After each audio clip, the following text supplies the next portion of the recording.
Welcome to The Derivative by RCM Alternatives, where we dive into what makes alternative investments go, analyze the strategies of unique hedge fund managers, and chat with interesting guests from across the investment world.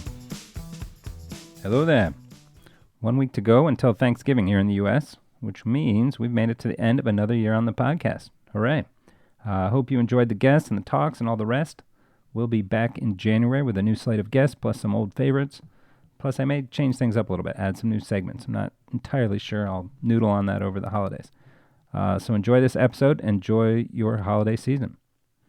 Okay, on to this one, where we zoomed over to Sweden to talk with Patrik Safvenblad of Volt Capital Management.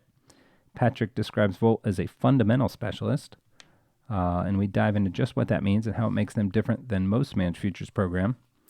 We talk through the difference between Podshops and in-house multi-strats, why their models tend to be more shorter term, how long it takes to run 9,000 plus signals, and more. Send it. This episode is brought to you by RCM's Managed Futures Group, which helps investors find unique managers like the one we're talking to today, Volt, which is managed futures but not correlated to managed futures. Riddle me that. We'll learn more on how RCM's team can help you find the right non-correlated piece for your portfolio at rcmalts.com. Now back to the show.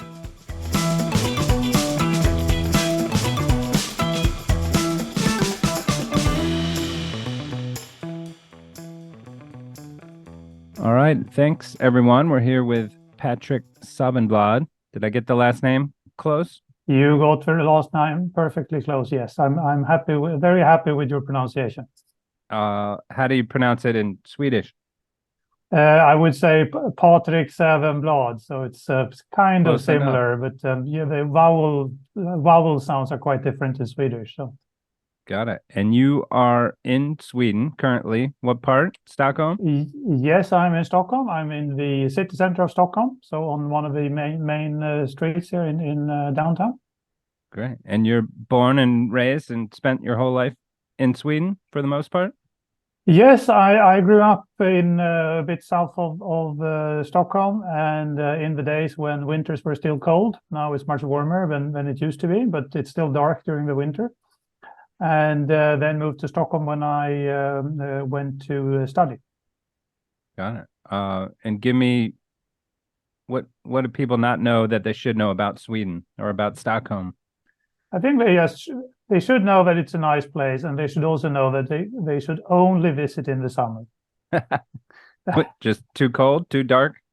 It's too dark in particular. So it's the summers now are very, very pleasant, and it's a bit warmer than London, for instance, and not as hot as some other places. So it's very nice to visit.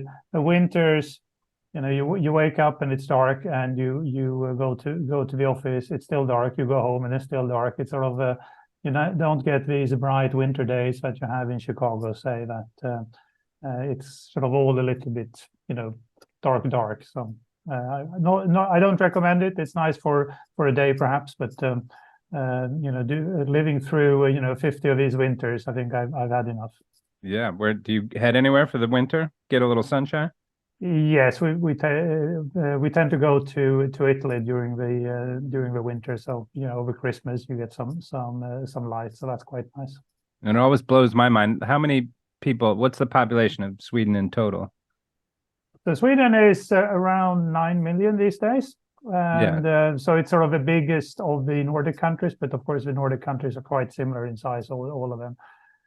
It blows my mind of your Olympic teams are always very good, especially in the Winter Olympics, right? And a population of 9 million versus our 360 million, whatever the U.S. is.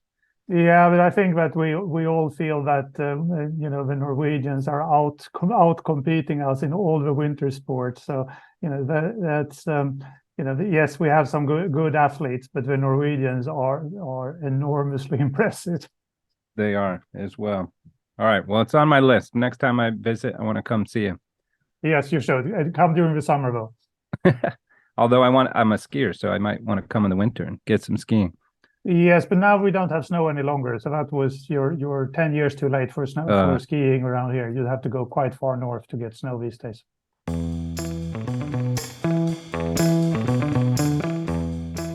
Well, thanks for coming on. I want to get into your program and whatnot, but let's first talk. You've got a bit of a interesting past, professor, few different hedge funds before starting your own gig here. So take us through a little bit of the personal background and how you got to where you are. Yeah, so I obviously came to Stockholm to study, and I enjoyed studying, and I overstayed, became a PhD in with the market microstructure as the focus. So market microstructure, of course, that's trying to understand what happens when investors meet in the marketplace.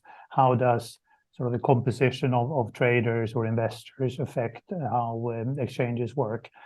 And I really enjoyed that. It's sort of a great learning experience, and I then became a finance professor for a number of years. And that was I enjoy teaching, enjoy learning things, but the producing research was a bit on the slow side. I think it's a very frustrating thing to do. And how old are you when you're a professor? You must have been a young professor. Yeah, reasonably. I think I got my PhD at 30, so I was a professor like between age 30 and 33, 4, something like that. Got it. So that was so the question then is, being very interested in markets, being very interested in market structure, what do you do with these skills? And I became a hedge fund allocator.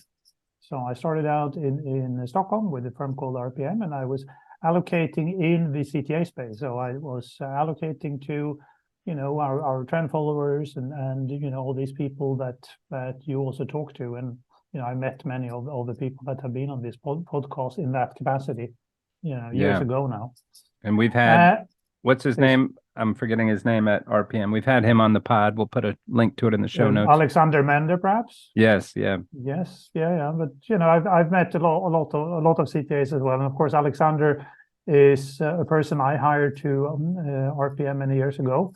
And that was definitely one of my best hires, I think, of people I've hired in my career. So very happy that with him, he's has a strong lot of experience and good insight. So very happy about that. Definitely. So then professor, then RPM, and then on to where? Yeah, so then I became an allocator with the Norwegian state-owned bank. They called DNB Nor in those days, now only called DNB. And that was running a hedge fund allocator team that allocated across all strategies. I was looking after macro and CTA myself, but I was allocating across all strategies.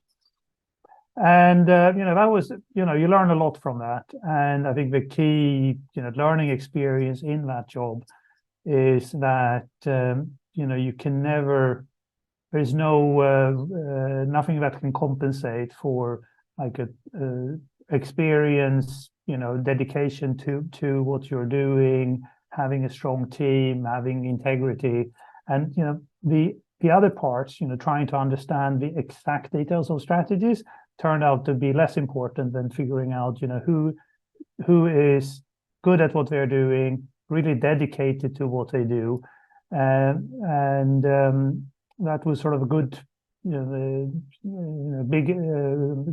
biggest sort of takeaway from that period. But at the end of the day, I'm a quant.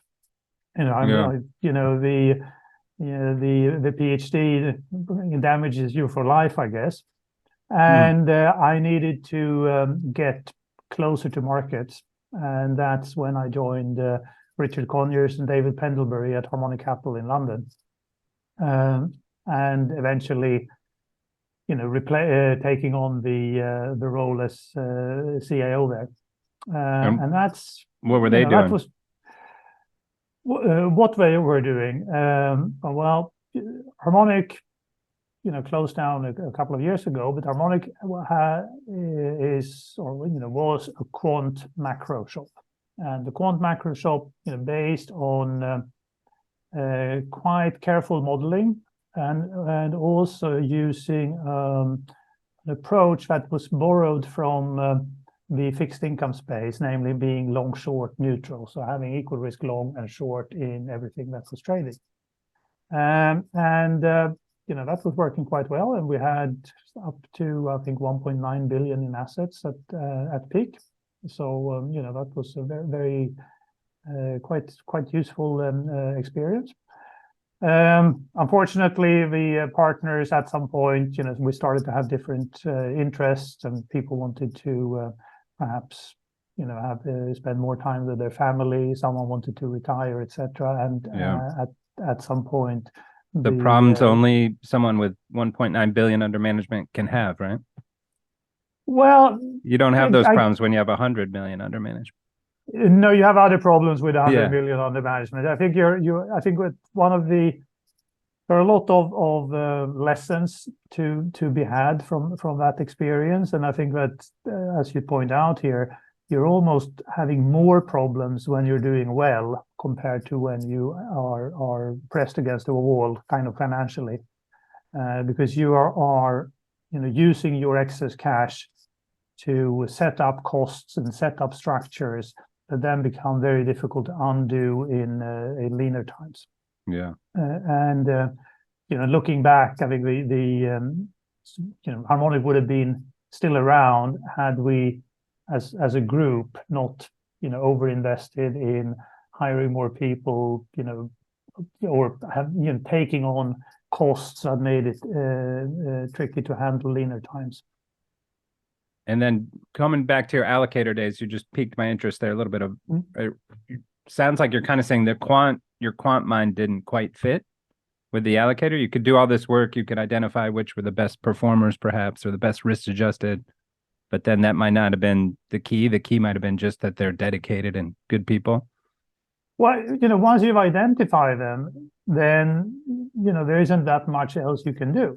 Right? Yeah. You've identified that this is a strong team, and they'll keep working 10 years, and you can't really improve on that by trying to be timing or something like that. That's fool's errand to try to do that.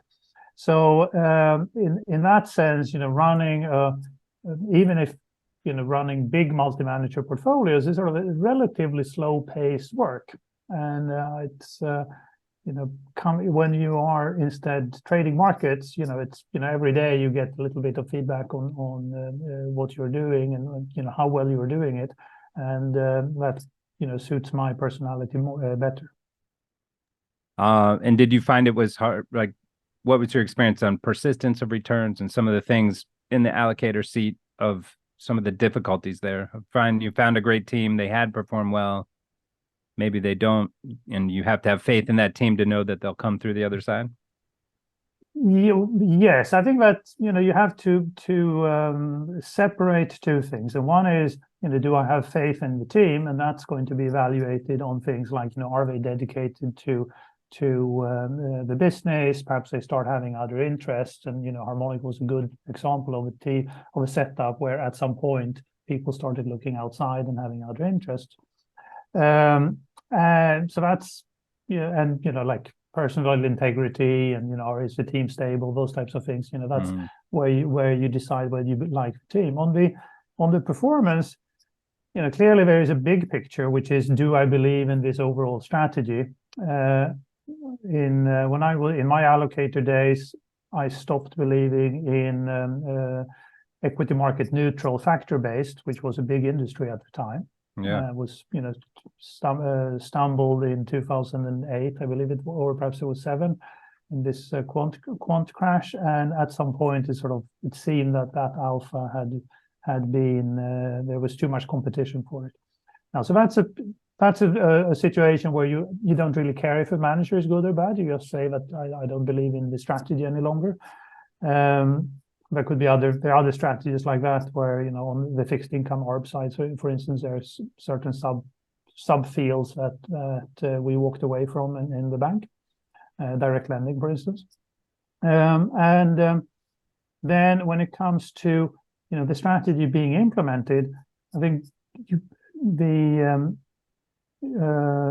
key there is that when the manager doesn't perform, it shouldn't hurt your portfolio. And you achieve that by allocating intelligently, not too much to each manager. And also you're saying that, well, I don't care if you're good or bad, but if you're losing money, I'm going to be reducing your allocation and, possibly to zero. But, in a drawdown or a prolonged flat period, you can't be overly smart about or interpreting too much what's going on. But what you can do is that you protect your investor capital, much like we would do in trading, where we have stop losses that stops us out of trades that we inherently believe in. But we also know we need to preserve investor capital. Right. So somewhere along the way there, you became one of those people looking elsewhere at Harmonic and said, "Hey, let's start my own thing." Well, actually, I was probably more one of the people that were more into keeping going. But regardless of that, I had strong contacts in Stockholm, and we met. I knew that there was a team being formed back home, and when Harmonic. When we dissolved Harmonic, I could then join that team and the friends from before. So, and I'm quite happy about that. Today, with a group, and I think it's sort of a group of people with experience that all wanting to do things like the right way, if I put it that way. And I think that's been a very stimulating journey so far. And had you all known each other beforehand? So there are 4 partners, correct? There are 4 partners. We are 5 employees now in total in the firm, so 5 people total. And with kind of everyone knew someone, so it's sort of more like a chain rather than everyone knowing everyone. So of course, David here is our CEO. He has also worked at RPM, for instance, and Tommy, who is our sort of business development person, he used to be sitting in the same office as me at some point, and and then everyone got to come back to Stockholm, or were those guys already there? Yeah, so I was the only one moving back, but that's I think it's people with experience in the industry, and we wanted to do something that made a difference in the CTA space. Identifying that there aren't that many fundamental CTAs out there, and the ones that are there are quite much into the TAA space. So we felt that this was a good business opportunity for us based on our previous experience. And we managed to get a local family office to support us with seed capital and working capital. So that was, at that point we just, let's go for it. Let's go for it. Love it. So yeah, let's dive into the. So what year was that? When did you guys start? 2017. Yeah, so I think the process was sort of going on from 2016. The first trades were done in 2017.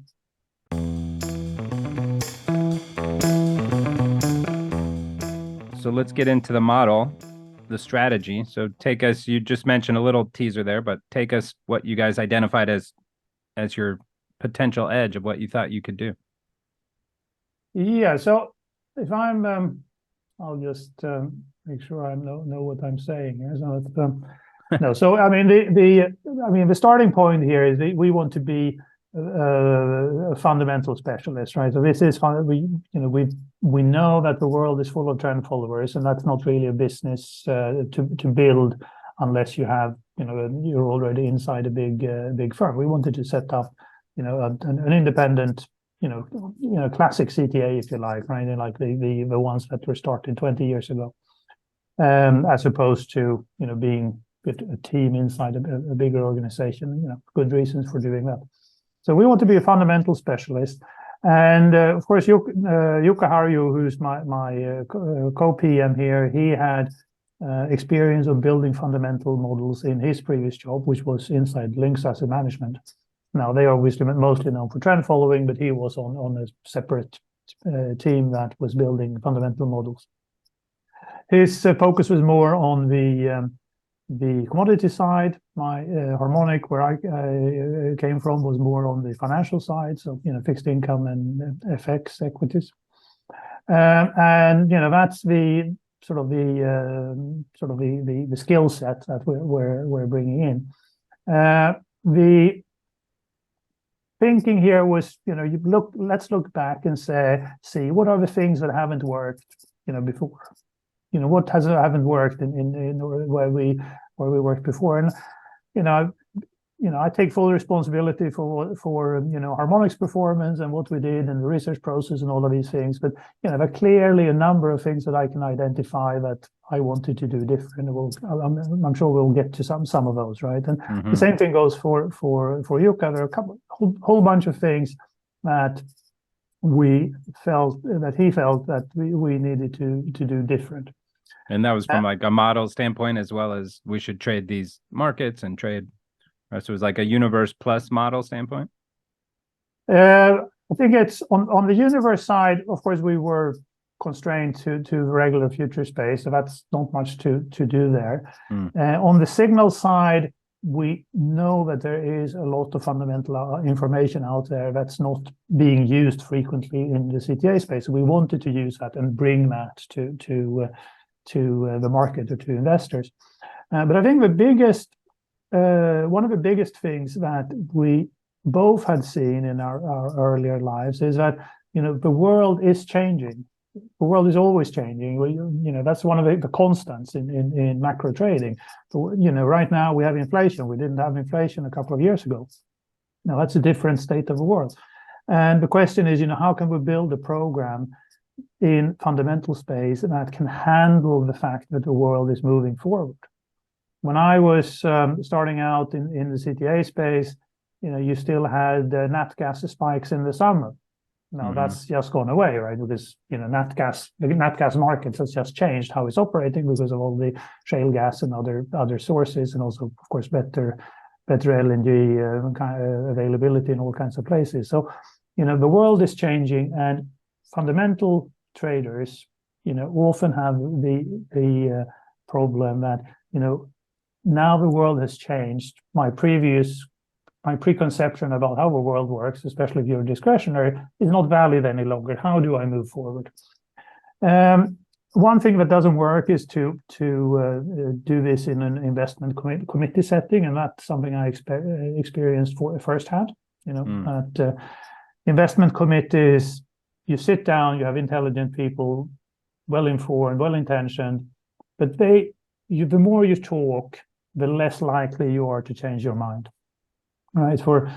I guess we know this in all kinds of from politics and from other life situations as well. That as you are talking, you are convincing, perhaps not the person across the table, but you're convincing yourself, and you're convincing yourself to the point where your thought process become antagonistic. It's my model, is your model. Which one should we be cutting?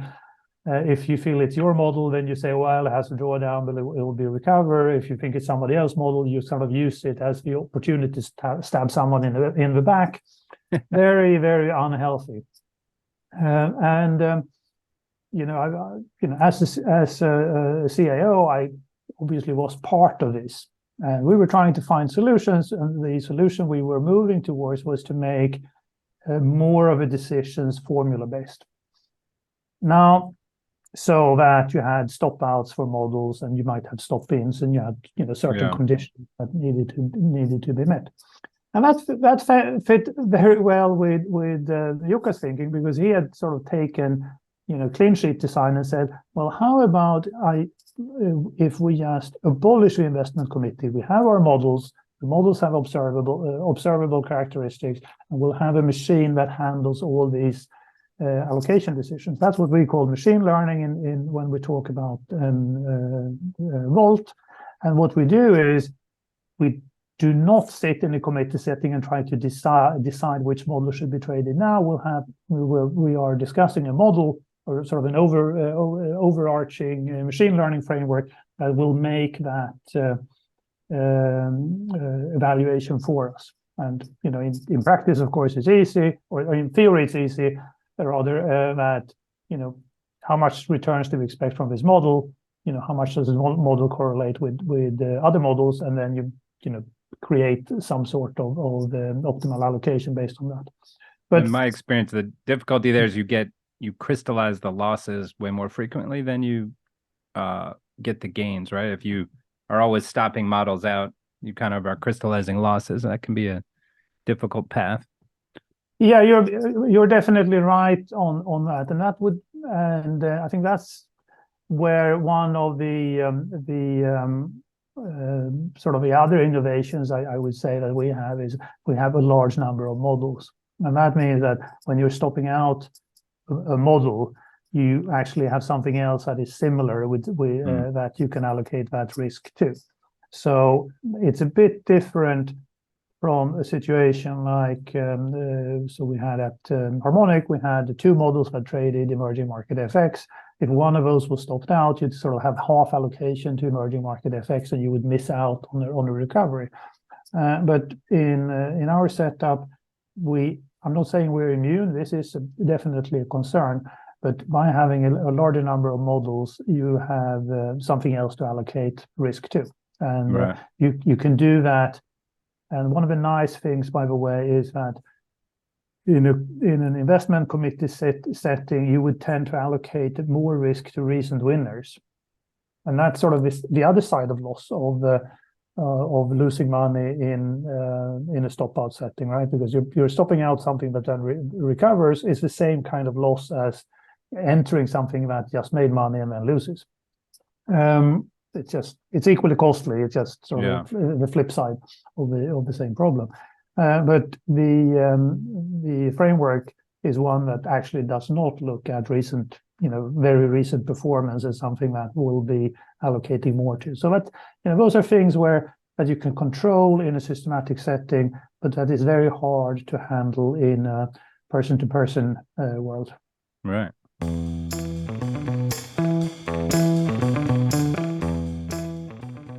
I want to back up for a sec. Mm-hmm.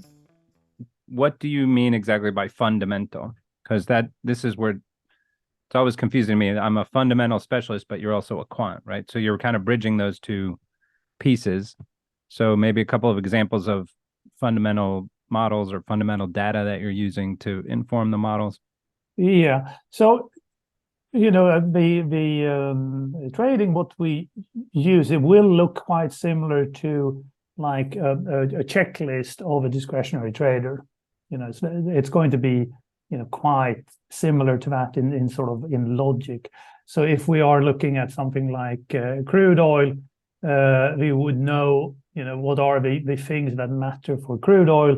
Well, first of all, of course, growth is good for crude oil. So you then go and say, well, how can we identify growth? Well, we can look at GDP growth, we can look at inflation, we can look at inflation expectations, things like that. We can look at things like supply and demand. So we can look at how much energy is being used by, say, European refineries, by US refineries, by Chinese refineries. We can look at how much we can look at supply demand in terms of storage. We can look at demand in terms of higher costs of oil freight. If the price of renting an oil tanker goes up, that would indicate more demand for oil. If there is sort of a bigger spread between inputs and outputs from refineries, so crack spread type indicators, that would be something that indicates more demand for oil. We can look at what investors are believing. Are investors optimistic or pessimistic? So, what can we learn from the equity market? What can we learn from the prices of energy companies or stock prices of energy companies? Well, I guess in energy we have heating days and cooling days. Perhaps that's more shorter term, and sort of it continues, right? Right. So there's dozens. For crude oil, there might be how many? Yeah, for crude oil, we have roughly 30. 30, and for something like cocoa, maybe 5 or something, right? Yeah, I think. Well, I can actually check. I think it's more like 10 or so. But yes. Okay, but yeah. But there's just not as many global. Let's split the difference. We have 8 models in cocoa. There we go. All right. And so a normal factor model, right, would say, hey, we've got these 30 factors. fundamental factors, but we've got these 30 factors. We're going to create a model that informs where prices are going, where we think it should be priced based off these factors. So you're doing something a little different than that, right? Like it's not just one factor model based on that data. Yeah, you could say that it's 30 factor models. I think that's fair enough. Each model has its own prediction of where the world is going, and then we are using this sort of a dynamic machine learning setup to allocate across these different predictions. But right, it's not one model saying here's the 30 and I'm going to weight. I guess it's somewhat the same thing. If I'm going to weight factor 3 75%, factor 8 10%. Well, in essence, it's going to be something along those lines, right? Yeah. For each factor you're looking at, there are two things that matter. One is how much or how profitable do we expect this factor to be, and that's going to be based on things like backtest performance, consistency of backtest performance, other things that we sort of put into that side of the calculation.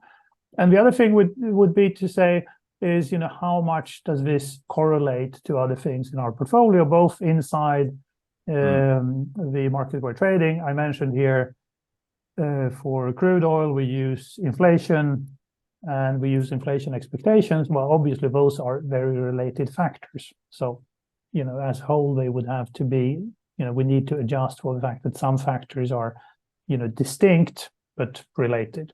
Right. And that would be sort of a correlation type argument where you want to allocate more to signals that have fewer substitutes, if I put it that way. And then it's fully dynamic with the machine learning. So what the weightings of these factors today might be totally different than they are 6 months from now or a year from now or even a month from now. Well, it's the alpha is generated using the signals. The signals run with a holding period of 12 days, so we're quite a bit quicker than most systematic fundamental traders.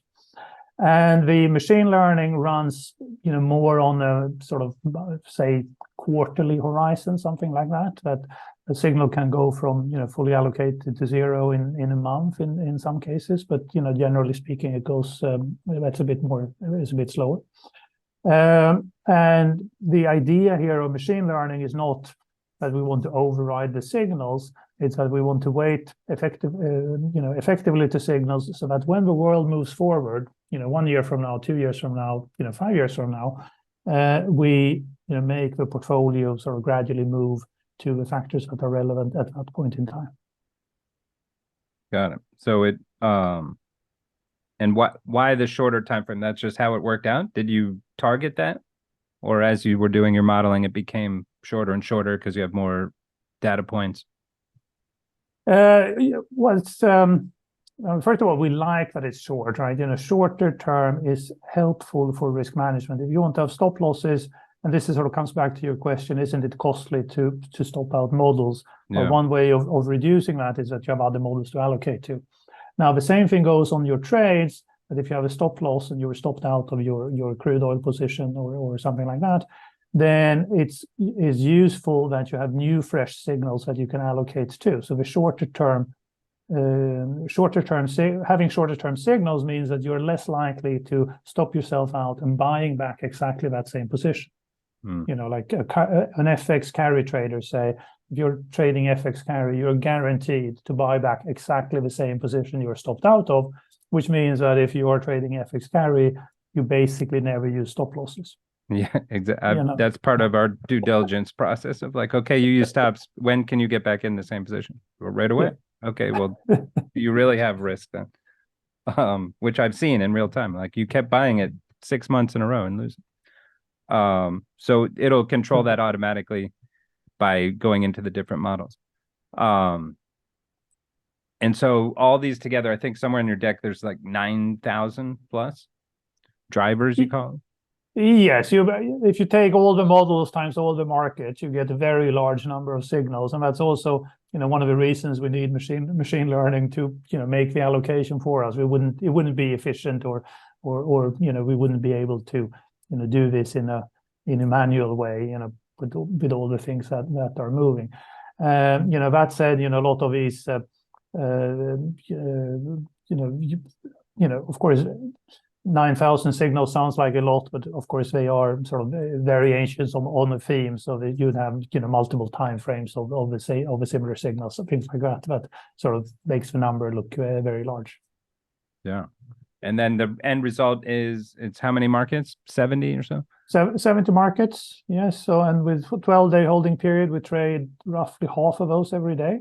For people that know futures, we have a 900 round turns per million. So on the portfolio as a whole. Got it. So the machine learning, it's giving you one sort of portfolio every day, and you're adjusting it, or is it considering each market separately, or a little bit of both? So the machine learning is running a little bit of both, I think, is the right correct answer, meaning that you take both sort of the big portfolio and the sector into account. So if you're trading energy, it will make a difference. If you have a signal and it works in crude oil, if it works also in heating oil, then it will be treated in a slightly different way than if it doesn't. Things like that. So there is we're trying to extract information about whether a signal will be profitable in the future, looking at all kinds of things, right? Like the consistency of the backtested performance, but also, for instance, whether it works in other markets. And then, so each signal is you have tested and it's profitable in its own right? No, it's actually, that's a very good point there, because each signal is tested and we believe in it. We believe this makes sense. We believe that higher growth is good for energy prices. Say we believe that's something that is true. We believe that we find ways of measuring this effect, and then if it makes sense to us, we will add it to the program. If it doesn't backtest well, the machine learning will basically say, well, I will not allocate to that. If it looks too bad, perhaps we'll take it out just to save on computing time. But roughly 10% of all the signals, perhaps even a little bit more than that, are zero allocated, and in some sense are waiting for a different world or a different state of the world where these can come in and be allocated to. And then how did you go about selecting all these signals? So do you have someone in-house who had that fundamental mind, right? Like you need a different skill set to know the factors for crude versus the factors for cocoa versus the factors for Japanese yen. Yeah, no, I think that's a very good question, and it's really just comes down to having been in the space for 20 years. So we look at each market repeatedly. Is there something we're missing out here in trading the Swiss franc or trading the cocoa or whatever it's going to be, and can we apply some concept that works in another market, yes or no? And this is something that's in some sense is sum of 20 years of work for me on my side and 20 years of work for Jukka. And you might not care, right? If it doesn't match up exactly with what the guy at Shell trading is doing of his 50 factors or something, right? If they work for you, they work for you. Well, in some sense, I would even say, perhaps flip it around and say that the person at Shell will tend to be quite being discretionary. Will take most of the time will be quite open about the factors used. All right. So if you're listening to trader podcasts or things like that, with discretionary traders, they don't mind sharing things that work for them, and that's one of the way you can sort of get one extra. You can learn something that adds value in our space without stealing their edge, because they have a different approach. And that's also why I said here that some of what it kind of looks like the checklist of a discretionary trader. Yeah. Over the years, you identify things that matter, and that's definitely on the commodity side. that's following what other people do and talk about is very helpful. And then have you delved into like alternative data? You're not getting satellite images of parking lots and things of that nature? Not well. We've tried a few times, but in the macro world, right? Given that we are trading, a handful of markets, perhaps 10 energy contracts or something like that. A lot of the alternative data is so granular that it's hard. You have to kind of go through a very long exercise of sort of getting out, refining a single signal. And we haven't sort of found anything that worked, but we tried a couple of times. We do use some indicators that are where someone else has done this work, right? They themselves have taken, I don't know, Twitter feeds or weather or something like that, created an indicator that gives, has predictive power. And I think in some sense that's preferable to us, because if you're building your own composite signal, you're going to curve fit also in your signal, in your data construction, right? If it comes from the outside, at least you're not overfitting your indicator construction. Right, but it seems right outside looking in, like you must spend a fortune on gathering all this data, but is it all just relatively accessible via Bloomberg or something? Yeah, no, it's not cheap, but Bloomberg is our main sort of provider for like run of the mill kind of data collection, right? It works well. It's a solid system, and then depending on what it is, we might have either sort of FTP feeds and things like that to other providers. But in by and large, Bloomberg works really well for the type of data that we need. Stable platform, and very happy with that.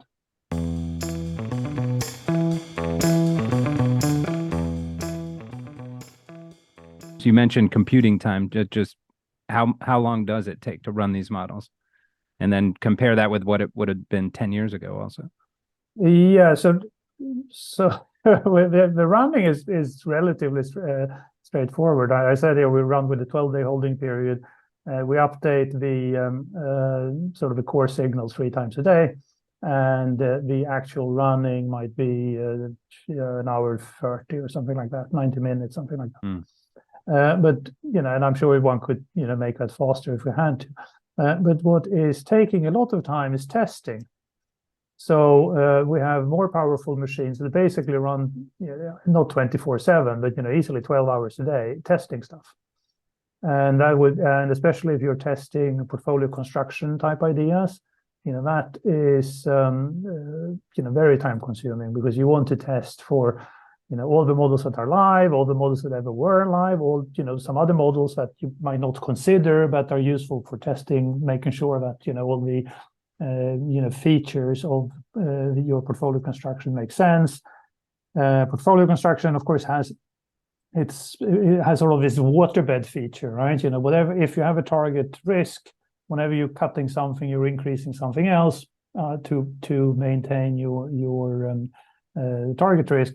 And that's very time consuming. So generally, my day often starts as part of a research process by seeing, what are the results that came out overnight from the machines. You have to read through the reports, and you think about that, and then you spend a day, and perhaps towards the end of the day, you set up some new set of tests, and then that can run overnight, and then you come back the next day to see how that works. And the same thing goes for signals, but. Yeah, but is that frustrating? You want to be like, run it right again, right? I want to increase this parameter or change that and run it again. You got to wait a whole day. I know it can be frustrating, but the thing is that you can't just get a single reading and say whether it works or not. You need to look at a large number of dimensions, and that's really what takes time. Because if we're now talking portfolio construction, clearly you have to think about slippage. You have to think about how the VAR and VAR constraints. You need to think about margin usage, and you need to make sure that things work in all these dimensions. So it's not that you can just sort of run it again and get a new result. That's perhaps more when you're testing the code that you can run it and it breaks and then you can fix it and it runs again. And then how does that work? Do you still kill the investment committee? So if you have some new testing that looks promising, how does that work to turn it live? Well, we're three people on the investment side here. I'm the CIO, so I can decide. But generally we discuss and then if it makes sense, it goes live. I think it's rarely at this point where the program is mature. We've been running with the same ideas in different iterations for 7 years. It's rarely something that is a source of conflict, if I put it that way. This is if and I think the last thing that came in that sort of was straightforward was that we introduced a separate value at risk limit for grains. While we had one for each market and we had one for the sector, but we didn't have for grains separately. So that's an extra restriction. Now that type of thing, what it's going to do. It's going to cap your portfolio in certain situations. Something else is going to get more risk. And if it's having these tests on sort of that are run, you can quickly make the judgment call and say that's it makes sense to do. Let's do it. And talk a little bit about those portfolio level and sector level constraints. I think we passed over that before.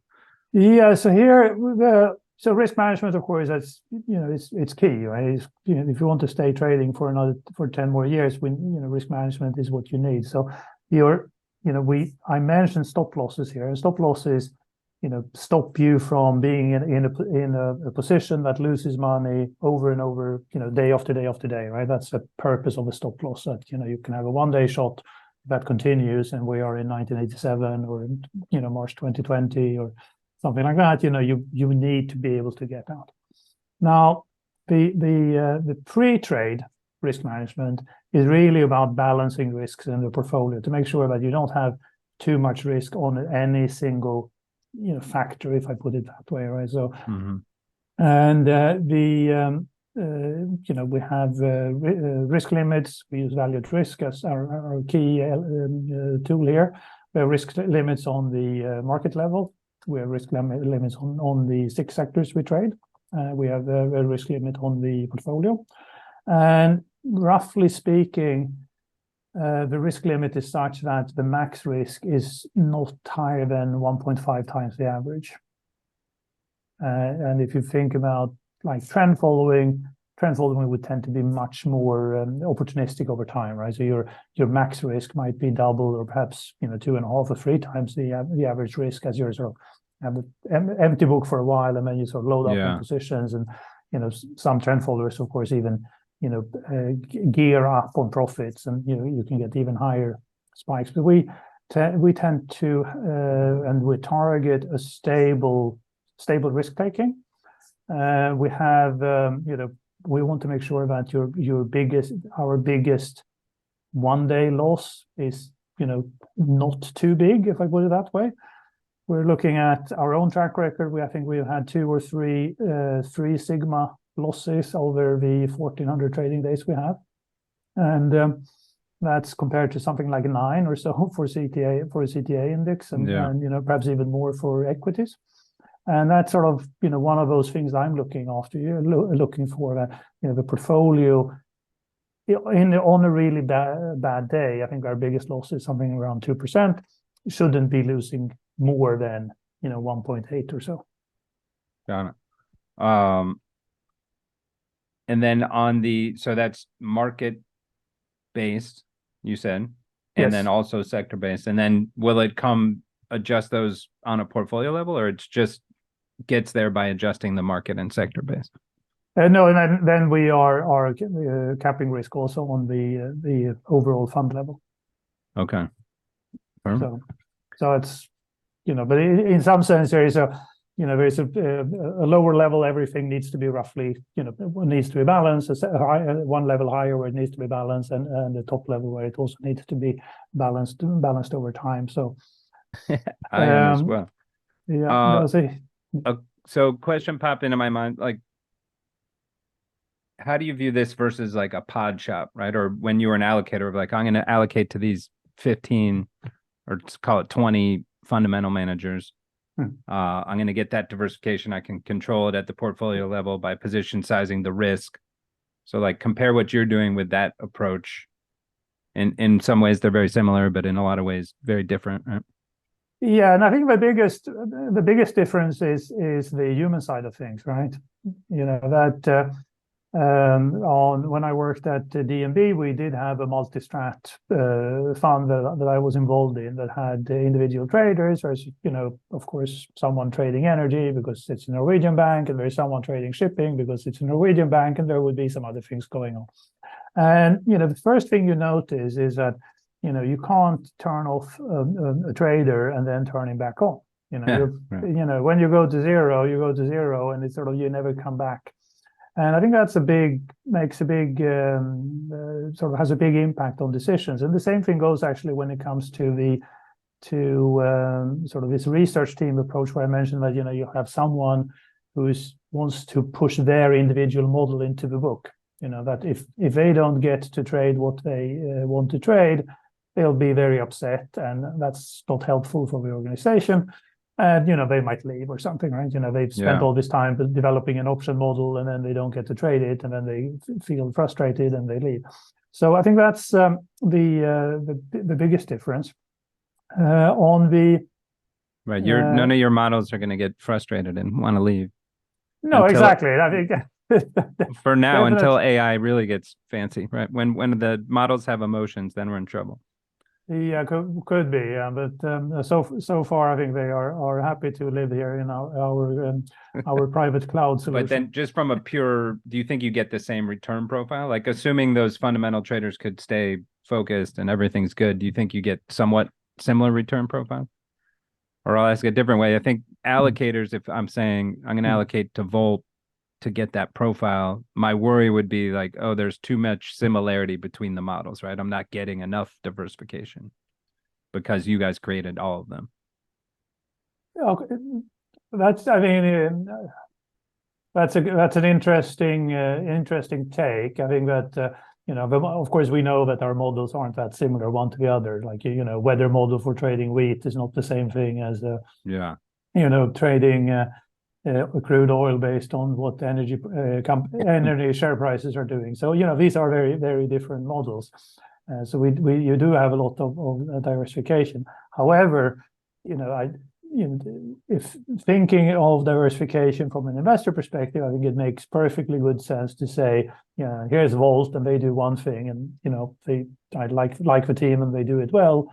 And here's like a trend follower that I trust and does things with you know, diligently and you know what they're doing. And here's someone else who's a discretionary macro guy that does something useful for the portfolio and you know create diversification that way.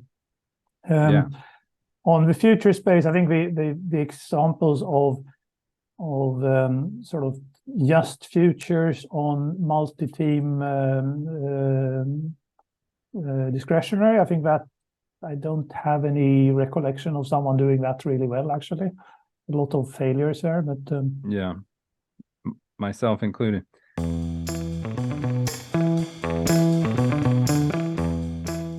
What else we miss here? No, I don't think we're missing anything. I think you know we are in. You know, this is a snapshot of what Volt is about, right? You want to deliver returns to institutional investors. We want to do that in a way that is unique and it has risk control. We specifically, you know, have built the book so that we have good opportunities in crisis. You know, and that's why an extra reason to have strong risk management, because if you want to make money in highly volatile environments, you definitely need your stop losses. Talk through that for a second. So each signal basically has a positive skew on purpose?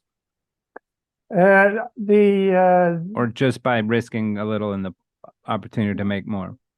Yeah, so actually that's what's really happening is that when you have shocks to the system, the world becomes a bit more predictable. So if you're walking into a March 2000 or some similar event, on average, the world becomes a bit more predictable. It's not clear where.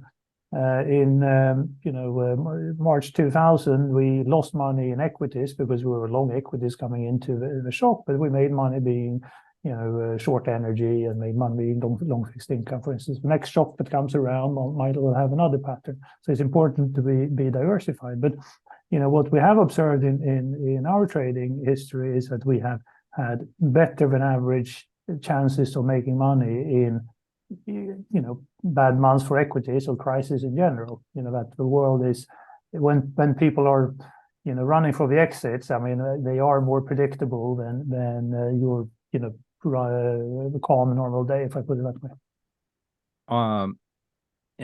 But it's also, to me, just a function of math, right? Of like your stops are going to generally be about the same, but the opportunity is much larger, right? If the ranges greatly increase. Yes, yes, I think it's. I mean, in terms of skewness, our best day is twice our worst day, or no, it's even, and our best week is twice our worst week, and right. So we know we have skew, and I think our best month is twice our worst month.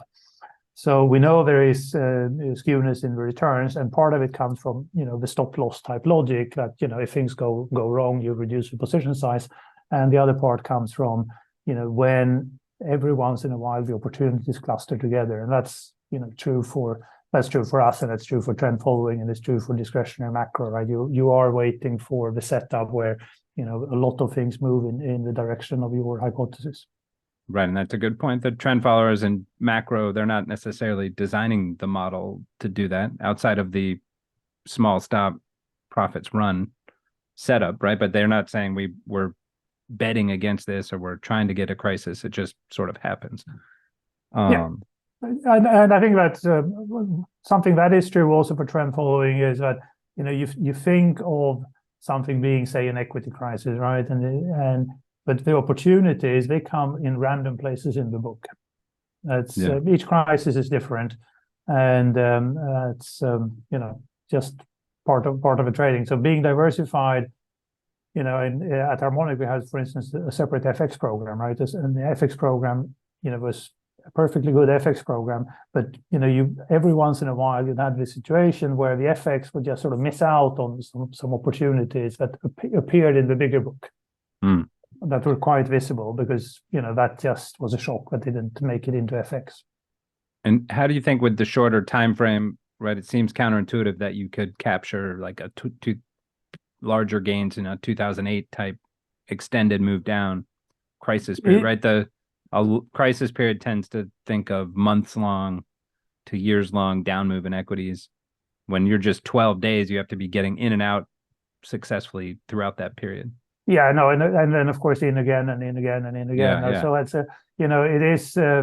it's really more thinking of it in the big space of instruments that we're trading. What's the best place to be in, and our winning trades tend to be more like 20 days holding period, and our losing trades for us more like 8. So you do have an asymmetry that comes there as well.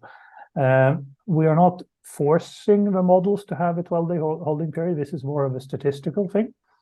That means that if you have something that is persistent in the world, the world is persistently, going south or north, whatever we want to call it, then our signals will naturally become more persistent. So, for instance, in our best year was 2000, and we actually had a slower trading in that year than we had in average years because the world was persistent. The world was persistent in a crisis in the early part of the year and was persistent in recovery in the later part of the year. And then given all your experience allocating to trend followers and other CTAs, would be fair to say you wanted to, lack of a better term, have less negative carry, right? Have less bleed between those crisis periods in designing this model? Yeah, that's definitely right. You want to lose as little as possible, as you're waiting for the next big move. Now, clearly there are localized crises in these individual markets where we are trading, but the target here is to make money in every market every day. But it's the big opportunities they'll line up every once in a while. But I think it's safe to say that there is no sort of automated bleed, if I put it that way, right? That trend following as an option replicating type strategy will have bleed, like the sort of we call it the long choppy whipsaw losses. Those periods that they will be part of the strategy, and that's a feature. And we definitely try to minimize that. Yeah, I wanted you to say, I was sitting in my office at these other firms screaming at the wall saying, you're down again. Right. Yeah, but I think trend following is an interesting, product, because you obviously have to have investors that can handle these long flat periods or long negative periods.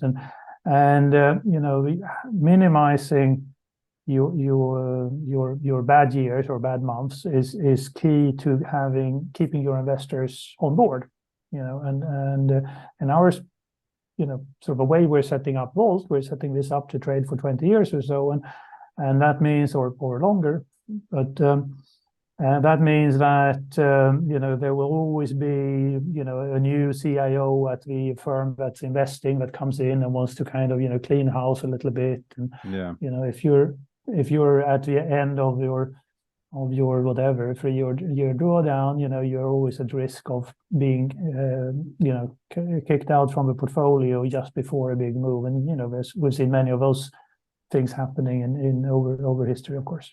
Many. Your goal is don't stand out, right? Yeah, just survive in there. Yeah, and I think also, and I think this is a sort of a general comment for anyone who's managing money, right? Is that you don't want to stand out on the downside ever, right? Because you're really, really at risk, even if you made money before, right? Even if this is,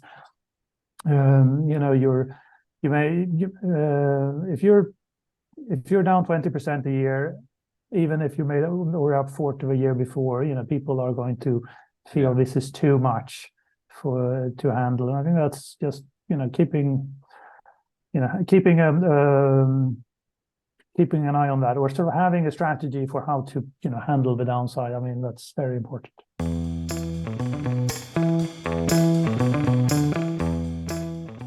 I think we'll leave it there. Thanks so much for your time and all the good info on Volt. We'll put the website and some other goodies in the show notes.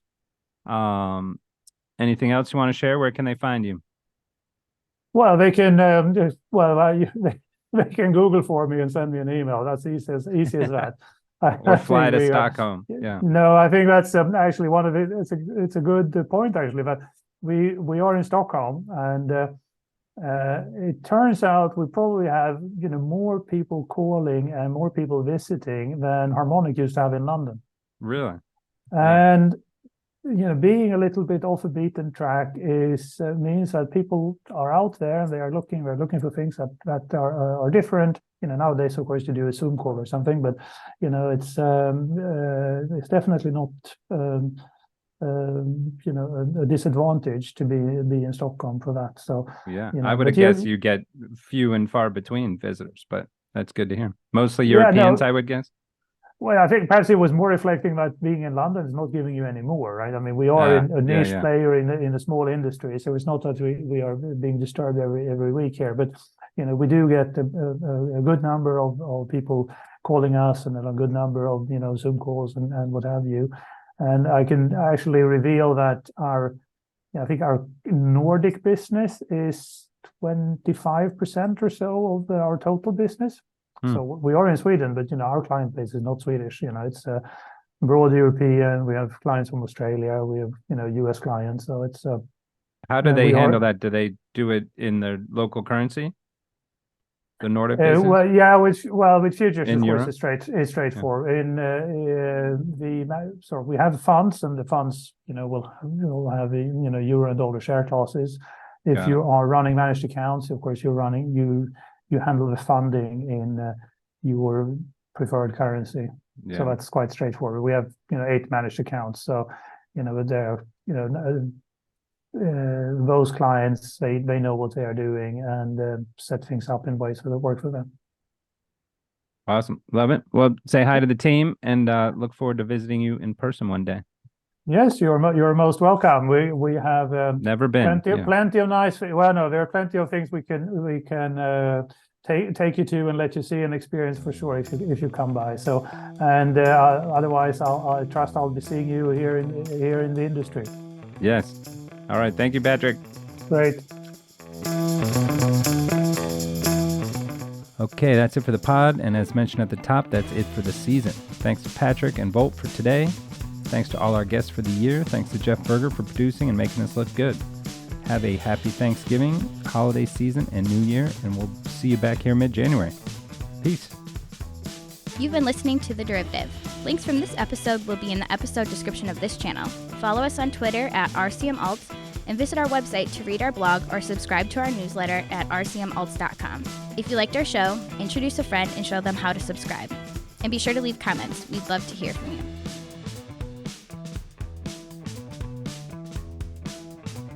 This podcast is provided for informational purposes only and should not be relied upon as legal, business, investment, or tax advice. All opinions expressed by podcast participants are solely their own opinions and do not necessarily reflect the opinions of RCM Alternatives, their affiliates, or companies featured. Due to industry regulations, participants on this podcast are instructed not to make specific trade recommendations nor reference past or potential profits, and listeners are reminded that managed futures, commodity trading, and other alternative investments are complex and carry a risk of substantial losses. As such, they are not suitable for all investors.